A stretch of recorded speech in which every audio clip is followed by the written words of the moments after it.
Because really what we find is you can't have these three in silo: the finance, the investment, and the trade. These are three means of implementation that need to come together. Because what we know is that to be able to have effective climate plan at the country level, you need to have a whole of economy approach.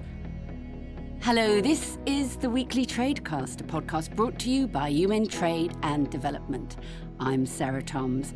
We're exploring how major events are shaping trade and development and how that affects billions of people around the world. This week, as the COP29 Global Climate Summit is underway, we're looking at the role that trade and investment play in getting to a greener future.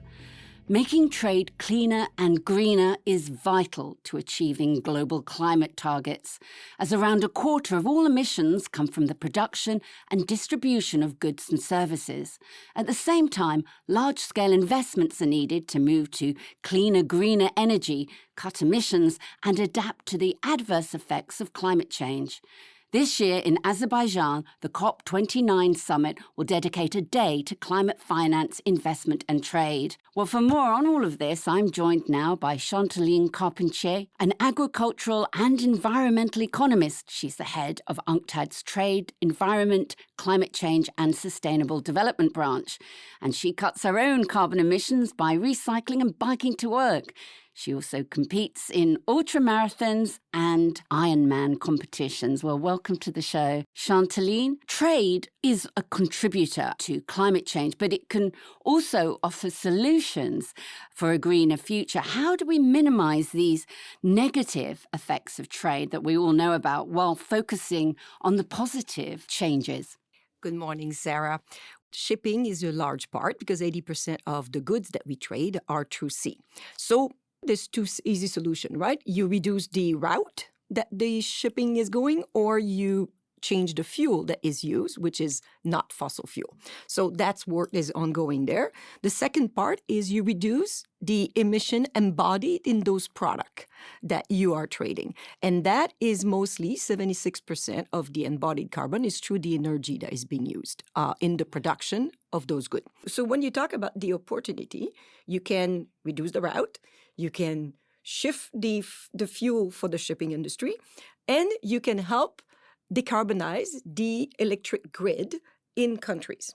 But what about using trade as a tool for positive change? Yeah, and this is where we get excited because right now, under the agreement of the UNFCCC, which is the agency at the UN that work on advancing the climate goal, all countries have to submit an updated, nationally determined contribution. This is what they decide based on their situation and their capacity, how much mitigation they're going to have and how they plan to do that. That's the plan. We did a mapping of 60 developing countries' nationally determined contribution and found that only 25 of them actually involve their trade ministries and actually use trade-related measures effectively in their nationally determined contribution. This means there's untapped potential to better use some of these national trade measures, include, for instance, the policies to advance renewable energy production or increase energy efficiency in the country.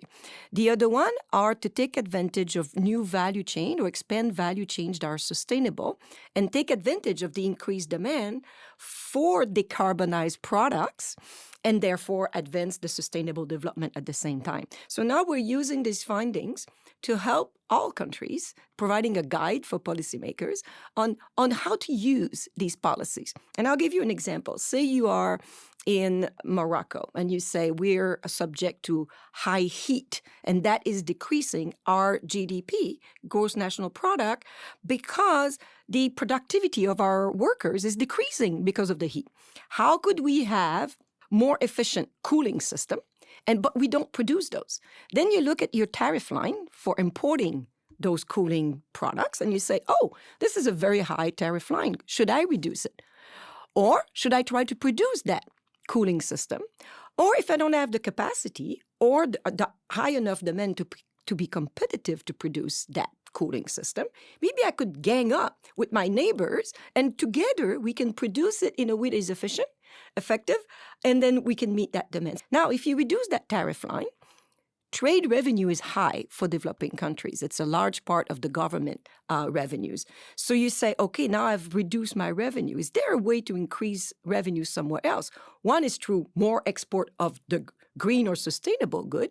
The other one is to increase tariffs on the bad good, the one that are brown, if you want, or that have more embodied carbon. So we're playing with this and providing a guide for policymakers to actually involve their trade ministries and arrive to win-win situation in terms of climate mitigation, adaptation, and sustainable development goal.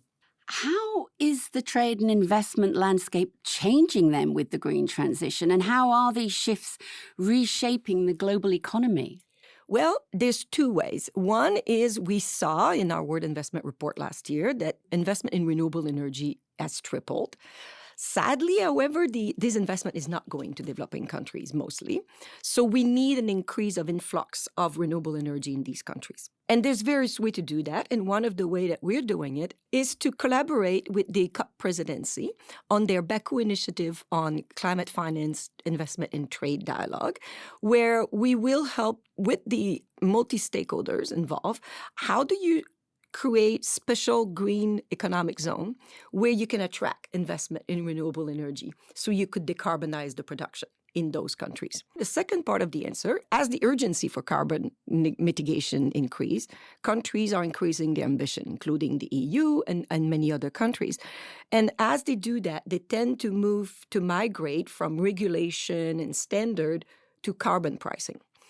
As they put their carbon pricing, their industry and consumers get a little worried that they would lose competitiveness to their neighbors and to those that send goods to their country. So they tend to put in place border carbon adjustment. And what we find at UNCTAD, and we just released a report with the WTO, the World Bank, the IMF, and the OECD, that report shows that these border carbon adjustment, we should expect them to come because they will be coming with the carbon pricing. But there's a way to design them better so you maximize the overall global mitigation of greenhouse gases while minimizing the spillover effect on developing countries. Because what we found from an UNCTAD ex-ante modeling analysis is that these carbon plus the border carbon adjustment of the EU in this case would actually reduce export of developing countries to the EU, reduce their GDP. And of course, if we reduce their ability to be able to invest, does it really help the whole planet, right? Because greenhouse gases, it doesn't care where it's produced. It has the global impact on all of us.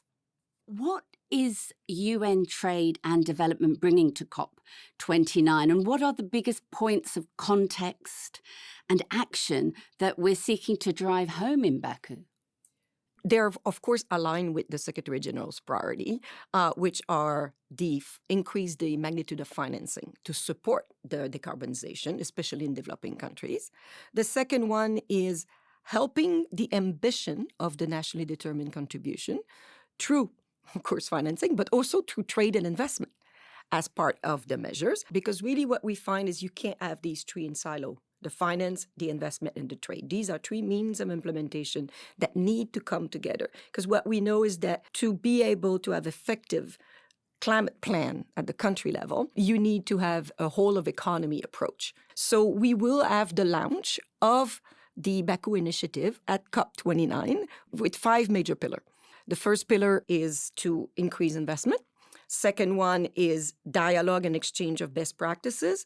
The third one is these green special economic zone. The financing from the MDBs and others. Our Secretary General has advocated for recapitalization of the Multilateral Development Bank, which is one of the largest source of financing that we could have for these countries.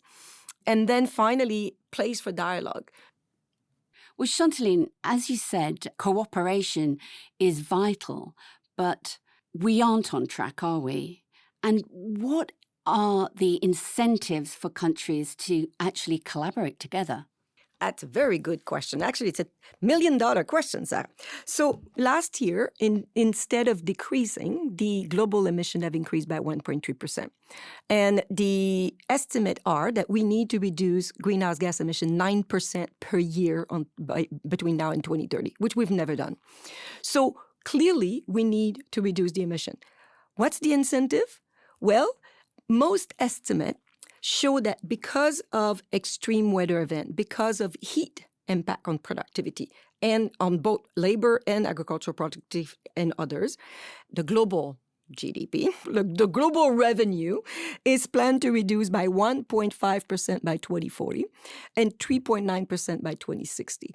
As a matter of fact, it is cheaper to invest now in mitigation than actually do nothing. And oftentimes people forget that. And that's the message that is not clear enough. And there's a network of central bank for green finance that actually did 4 scenarios of the world. And one of them is net zero, where the whole community collaborate and they reach net zero. And that has actually resulted in an increase in GDP as opposed to a decrease in GDP by 2050. So we're all in the same game together, and we're all going to win together or lose together. Right. Well, thank you so much, Chantal Line. That was UN Trade and Development's Chantal Line Carpentier, who was this week's guest. Tune into the Weekly Tradecast next week and every week for more insights on the most pressing issues around the world of trade and development. And there's even more on our website, UNCTAD.org. I'm Sarah Toms in Geneva. Goodbye for now.